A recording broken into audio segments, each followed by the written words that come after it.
Bonjour,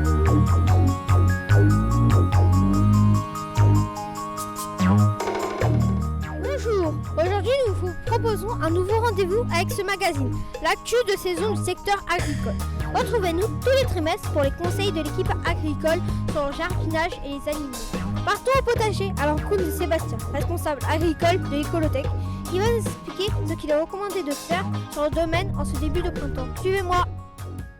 Bonjour Sébastien. Bonjour Enzo. C'est le début du printemps. Peux-tu me dire où en est le jardin ?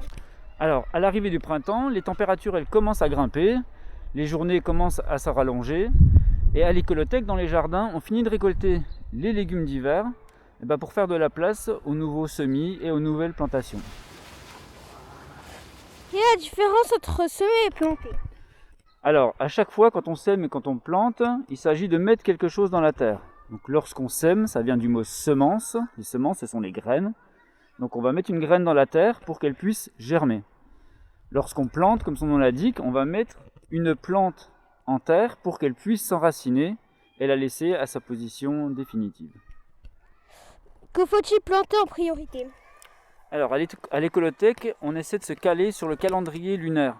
Tu sais que la Lune, elle a une influence en fonction de sa position sur les plantes.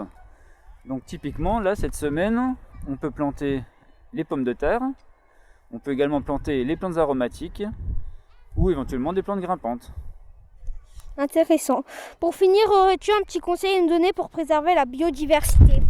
Alors pour préserver la biodiversité, en tout cas au jardin, il y a plusieurs choses à faire. La première, c'est de surtout pas utiliser de produits chimiques. On peut aussi cultiver, par exemple, quand on va cultiver des tomates, tu peux cultiver plusieurs sortes de tomates, c'est ça aussi la biodiversité. On peut laisser dans un coin du jardin des zones un peu enherbées, des zones fleuries, des zones un peu plus sauvages pour accueillir la biodiversité, pour accueillir les auxiliaires, les oiseaux, les insectes. Et ce qu'il faut aussi, c'est toujours pailler son sol pour préserver la vie du sol. Merci Sébastien et merci à vous de nous avoir suivis. Rendez-vous à partir du 21 juin pour partager ensemble l'actu de saison du secteur agricole. À bientôt.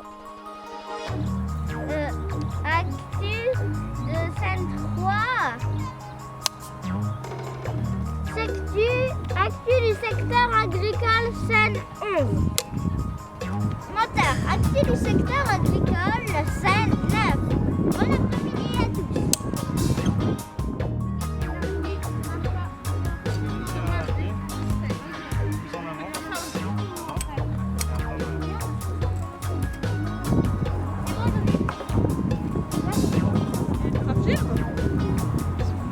Oui.